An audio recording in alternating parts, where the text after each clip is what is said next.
stigo razgovor. Da li će dobiti tu nagradu, taj njegov opus, mislim, ono što je o srpskom narodu i priča o Laza Lazarević, mislim da je na putu da dobije Andrićevu nagradu. Jer je u stilu nešto promenio, pojednostavio je rečenice, govori kratko, jasno i zgrobite ono što je bitno u priči.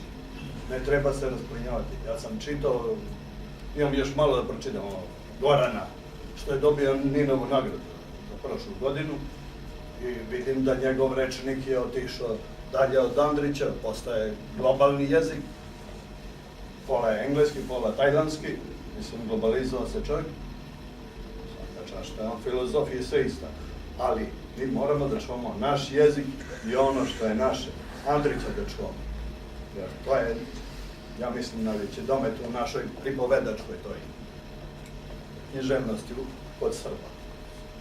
Sada ću ja nešto reći o što je rekao Stefan Nemanja u svojim zaveštanjima, kaže granice jednog naroda, jedne države su dokle se čuje njegova pesma, njegova svirala.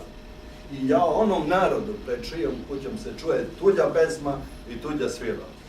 Zato ja, mislim, ja ne trsim tamo one horove u selu, nisam navikao na motiku, navikao sam na frulu, mislim, ovo je leganije, ali svi ostali mogu da trse korovi, da će selo da se vrati, što ja čuvam frulu, neka čuvaju selo od korova, neka brane, niko im ne brani.